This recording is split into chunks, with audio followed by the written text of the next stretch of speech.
calm whisper tone. Imagine the rain falling outside your window. It was never supposed to be this quiet. When Alina moved into the small countryside house, nestled between a whispering forest and a fading path, she was only searching for one thing: peace. She had grown tired of the city's noise, the constant buzz of unanswered questions, of people, of heartbreaks. She chose this house because it felt untouched by time. But she didn't know. No one told her. This house wasn't just quiet. It was listening. The first night passed gently. Rain tapped on the wooden windows. The fire crackled with life, and Alina let herself fall into the comfort of silence. It was almost romantic, how the darkness wrapped around her. She made tea, wrote in her journal, and even smiled. But at 2:37 a.m. she woke up. She didn't know why. Her heart was pounding. The kind of pounding that comes before your brain knows what it's afraid of. She sat up, looked around. Everything looked the same. But it didn't feel the same. Something had shifted. The air was too still. The shadows were too deep. By the third night, the house began showing its soul. Alina was brushing her hair in front of the mirror when she noticed something odd. Her reflection paused half a second longer than she did, just long enough to make her blood run cold. She stared at the mirror, heart thudding like a drum. Then she whispered to herself, "Maybe I'm just tired." But when she turned away, the mirror fogged up on its own. And on the glass, 3 words appeared. "We see you." Alina didn't scream. Not yet. The fear didn't come in waves. It came like a slow tide, a growing knowing that the silence was no longer empty. It was full, and it was watching.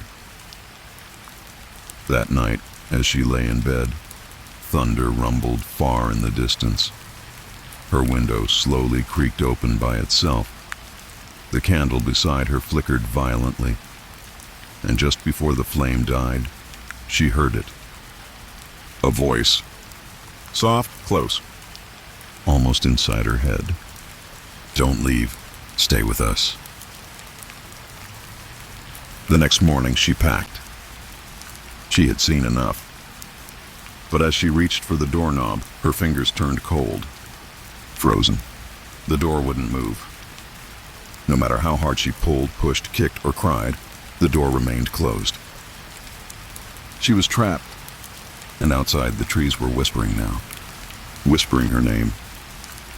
That evening, the house came alive.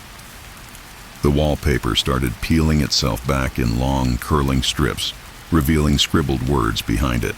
Names. Dozens of them. And at the bottom, in red, "We never let them go." Alina lit every candle she had. She sat in the middle of the room, whispering prayers, hugging herself, waiting for the morning. The whispers wouldn't stop. The floor groaned beneath her. The shadows on the wall began to take shape. They had eyes, and they were smiling. She doesn't remember falling asleep. But when she woke up, she was outside. The house was gone. Not burned, not collapsed. Beneath the quiet hush of a countryside evening, where mist hung low and the stars hid shyly behind thin veils of cloud, there stood an old willow tree at the edge of a forgotten field. Its long arms swayed gently in the breeze, and anyone who passed by would say it was weeping, though no one really knew why. People in the village nearby often whispered tales about it, about how no animals came near its shadow, and how no grass dared to grow beneath it. But none of the stories were truly scary. They were gentle warnings wrapped in curiosity, like bedtime tales meant to keep you safe, not frighten you. And then came Lena, a soft-spoken young woman who had recently moved into the old cottage near the field. She wasn't afraid of shadows or creaks. In fact, She often said she found peace in quiet places that others found strange. One evening, Lina walked barefoot into the field with a lantern in hand. The air was cool, the kind that wraps around your skin like a soft blanket. She wasn't looking for fear. She was searching for calm, for answers. The willow tree, with its silver leaves rustling softly in the wind, felt like it had something to say. As she sat under the tree, closing her eyes and breathing in the quiet, something unexpected happened. A soft humming began to drift through the air. It wasn't coming from the wind, nor from any creature. It was gentle, melodic, like someone singing from far beneath the earth. Lina opened her eyes slowly. The willow branches above her were perfectly still now, unnaturally still, as if the wind had stopped just for this moment. She didn't move. She didn't speak. She just listened. The humming seemed to wrap around her like a lullaby. It wasn't frightening. It was strangely calming, as though the earth itself was trying to soothe her heart. Then she noticed something. The lantern at her side, which had been softly glowing a warm golden color, began to dim. Not flicker. Dim, like a slow, steady inhale of darkness. And with the dimming light, she began to see it. A figure. Not of a person, not entirely.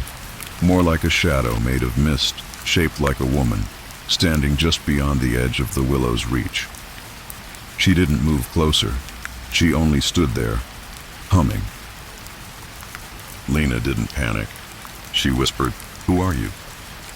The humming paused. Then a voice, barely above the breeze, whispered back, "I am the one who never left." Lina's breath caught. Her hands, resting on the soft grass, trembled just slightly. But still, she didn't run. Her curiosity, her calm spirit, kept her grounded. "Why are you here?" she asked gently, her voice almost a part of the night. There was silence for a long time. Then the voice replied, "Because you're the first to listen."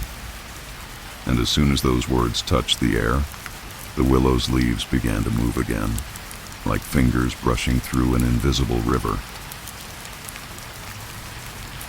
Lina stayed seated beneath the willow, her eyes locked on the figure that stood just outside the lantern's fading glow.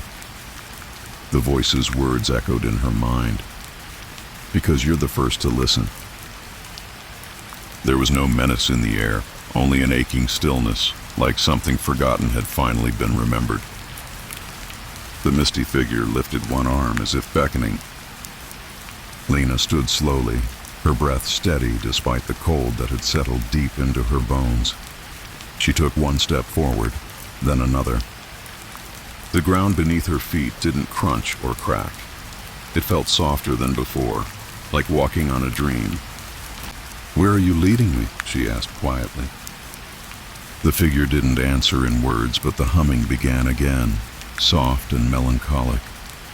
It drew Lina forward like a thread pulling gently at her heart. They passed through a thin line of trees that hadn't been there earlier, their branches arched above like an ancient cathedral, leaves shimmering silver in the night air. Then they came to a small clearing. In the center stood a broken stone well, overgrown with moss and ivy. The mist figure stopped beside it, humming, growing quieter. Lina looked into the well. No bottom. Only darkness, but not the terrifying kind. This was different. This was a peaceful darkness. The kind of dark you feel when you close your eyes to sleep, knowing you are safe. The voice came again, right beside her ear this time. "They used to come here to wish, before they forgot how to believe." Lina placed her hand gently on the well's rim. "And what do you wish for?" she asked. The figure didn't speak, but a small breeze circled them both, carrying a whisper so faint it felt like a memory. "To be remembered." A quiet tear slid down Lina's cheek, not from sadness, from understanding. "I won't forget you," she said softly. And with those words, the figure smiled. Not on a face, but in the way the light shifted, the way the humming slowed into silence. The lantern's glow brightened again. Lena turned around. The path back was clear, no mist, no trees. Just the whisper of leaves above her and the soft rhythm of her heartbeat, now perfectly calm. She walked back to her camp beneath the willow, lay down, and for the first time in weeks, she slept soundly. And somewhere deep beneath the forest, where forgotten things rest, someone was finally at peace.